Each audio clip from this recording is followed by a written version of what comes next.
see if you can get as close to a full ride as possible. And even beyond that, the lower ranked schools might not only give you a full ride, but also give you a living stipend. They might also cover your books. So you could actually get paid to go to law school. Hey guys, welcome back to my channel. So this is the best lighting I can get in my friend's house. I'm sorry, but pretty much what you are about to see is me doing an interview with Steve Schwartz again from LSAT Unplugged. We actually talk about, how to choose a school, how to know which schools to apply to, negotiating scholarships, like a lot of general information that can help you in this process. I know it's been crazy right now with coronavirus, not being able to visit schools.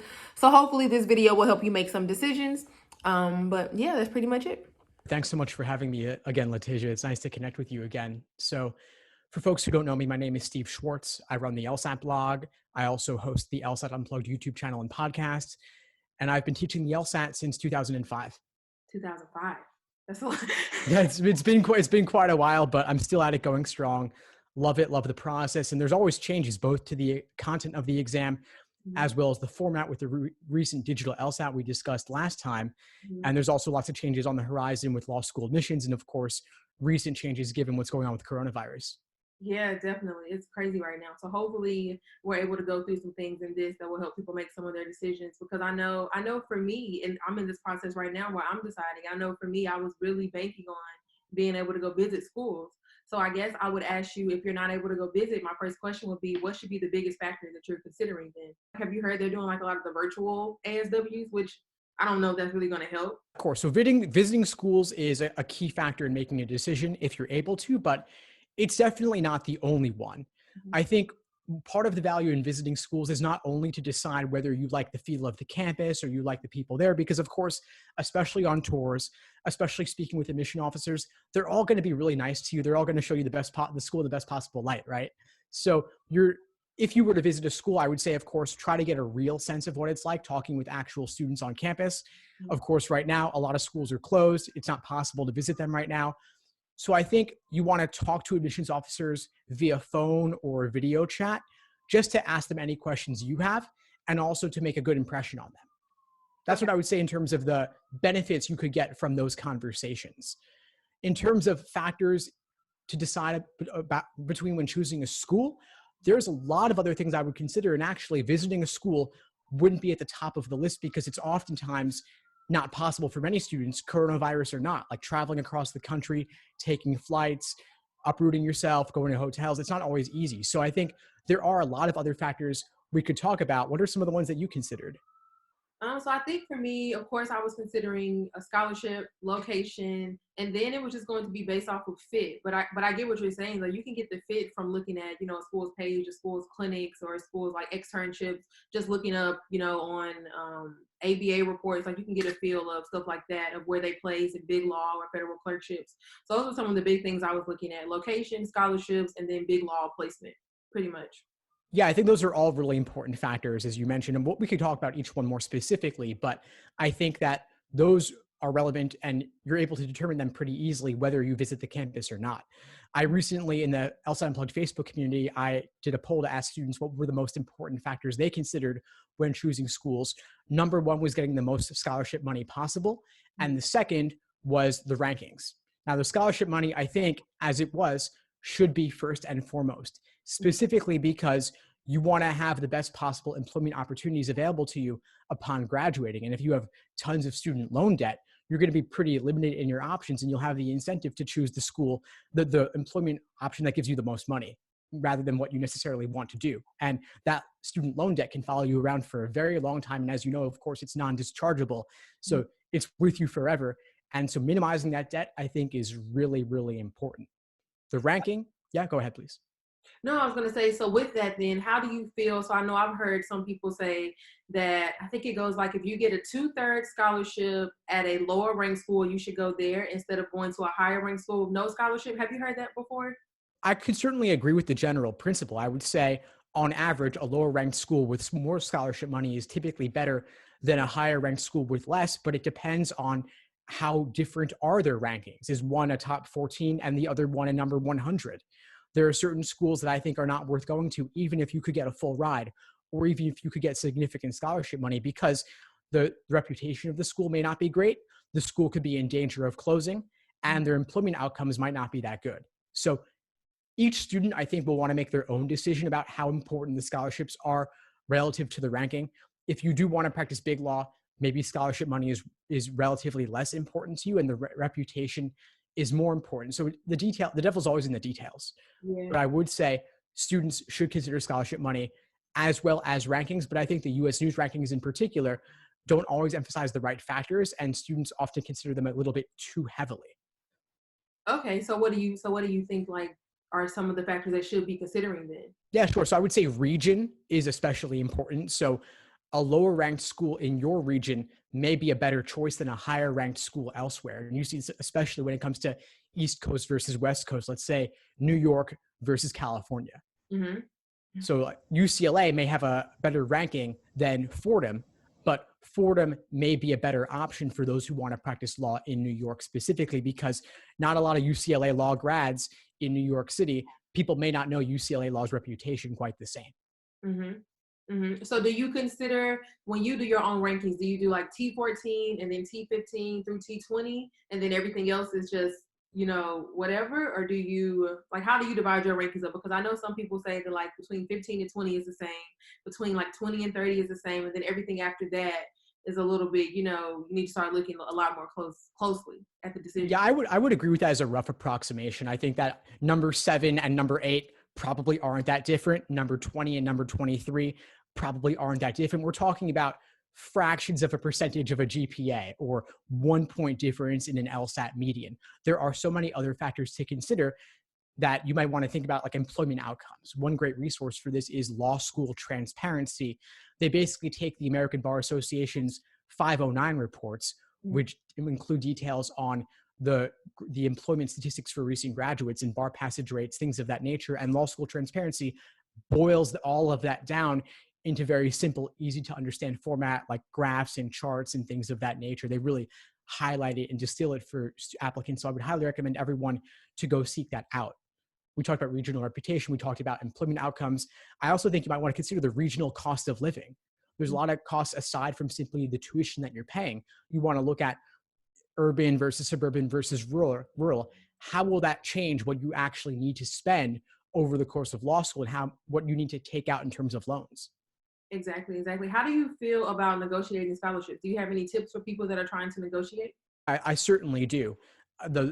If anyone's relatively earlier in the process, the biggest thing you could do to get the most scholarship money possible is get a top LSAT score, keep your GPA up, because the higher those numbers are, the more competitive an applicant you'll be, the more law schools will be able and willing to offer you in terms of scholarship money. They have actual hard and fast cutoffs for scholarships, and a point or two can make a big difference. This is very numerical driven for them. So if you can walk in with the strongest application possible, the strongest numbers possible, that will make a big difference. Mm-hmm. Alternatively, if you're past that point, your LSAT is fixed, your GPA is fixed, and you've already applied, then I think it comes down to providing them with the evidence for why you need more money and why you deserve it. So if one school offered you more money than another and their rankings are relatively similar and their reputations are relatively similar, you can go to the school that offered you less and say, can you match school A's offer or exceed it? And that'll be relatively compelling. I think you want to be nice about this, and you want to have reasons listed out specifically. You do the calculations and do the work on your end first. You could say, to attend your school, my expected cost of attendance would be XYZ, given cost of living in this region versus elsewhere. Mm-hmm. I think that's a very good point. I think people don't take that into consideration. It's not just about the tuition, it's your actual cost of attendance. Like when you're living there, what is it really going to cost you to live there for a year or 3 years? I think people need to take that into consideration too. Because sometimes I know even in my situation, I've been accepted to a school where I got less scholarship, but it's cheaper to live there. So it evens out. So I think people do need to take that into consideration for sure. Exactly. Yeah, I did a class with a Baylor Law School's director of admissions and financial aid a few weeks back, and she was emphasizing this point and saying, well, Baylor Law, regional law school in Texas, cost of living is not as high as New York. So don't go to them saying some New York school offered me this. Can you match it? Well, she would say to you, well, Baylor's a cheaper place to live. Mm-hmm. So you have to consider that. And I think it's ultimately important to see it from their perspective, evaluating you, and you coming in with a well-reasoned argument. And after all, you are a future lawyer. Provide them with evidence, provide them with reasons. So you mentioned earlier that you feel like certain schools you shouldn't go to at all. What do you think is like a cutoff for a ranking, or do you think that's based off of what you want to do with your degree? It is based in part on what you want to do with your degree, but I think anybody going to law school should ideally be looking to go out of it with a JD that, and then a job that requires a JD. So don't just say a law degree would be nice to have. It would boost your resume a little bit, but you want to do something totally different. Pretty much everybody wanting to go to law school should be looking to get a job that requires a JD upon graduation. So given that, you want to look at the stats for those schools, seeing what percentage of applicants have a job 9 months out that required a JD. Okay. Now, if we could talk about percentages, should 75% have that job? Should 60%? Should 80%? I can't necessarily give a hard and fast cutoff on that. I think it really comes down to each individual student's risk calculation in terms of what they want coming out of it. But I think if you're ultimately weighing and measuring different options, you want the one that has the higher percentage in that category. And also look at what you're investing in this.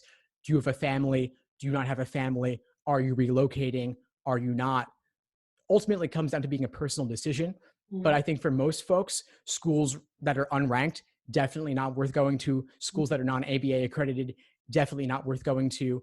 And then for the lower ranked schools, I would say certainly don't pay a sticker and look to see if you can get as close to a full ride as possible. And even beyond that, the lower ranked schools might not only give you a full ride, but also give you a living stipend. They might also cover your books. So you could actually get paid to go to law school. That's a reasonable goal, especially if you're looking towards regional and lower ranked schools. Exactly, exactly. So let's say that I'm just trying to throw out some scenarios here that I've had people ask me in my DMs or whatever. So, like, let's say that someone has a full ride to a school that's like between 25 and 35. They have a full ride and a stipend to go to that school, but then they got into a T14, but the T14 is only offering like 10,000 or 20,000 a year. Would you suggest a full ride over that T14 school? First off, that's a really great position to be in. This person would be certainly lucky to be there. So I'd say it depends in part on what the applicant's goals are. Like some schools are really good at getting students clerkships. Like if you want to go work for the government, like UChicago, for example, is especially known for that. And so if that is your single-minded goal, that's what you want to do, and you wouldn't be happy with anything else, then maybe you want to go to UChicago, which is a T14, even if they're offering you significantly less money. Alternatively, if you want to open your own practice or you want to work in a certain smaller region, then the school ranked in the 20s or 30s might be a much better option. I think for most applicants, they would ultimately be better off taking the full ride. I think the cases where you really need the T14 name are more limited than students think. And if you think about it, getting the full ride, you're saving typically around $300,000 when you consider saving on tuition, saving on cost of living, potentially if they give you a stipend or something, and then also your opportunity costs from not working during that time. So if you could save at least a good chunk of that by going for free, you could invest that money in getting someone to help you with your resume, getting coaching on networking, for example, getting coaching on going in for interviews at law firms. So I think that money could be better spent to help you get the best job possible, even if you didn't have that name. I think that name gets people not nearly as far as they expect. Exactly, especially if you already know where you want to practice. If you know you want to practice in Alabama or Georgia or Texas, it doesn't make sense to go to a T14 if you know for a fact you're not going to live there anyways.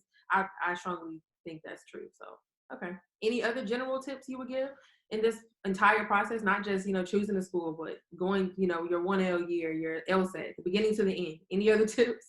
Yeah, sure. One thing we didn't cover that comes to mind is scholarships, because scholarships, some are conditional and some are guaranteed. And there's a big difference between the two. Guaranteed means no matter what happens, no matter where you fall in the class on the curve, no matter what your GPA is, you've got that scholarship guaranteed.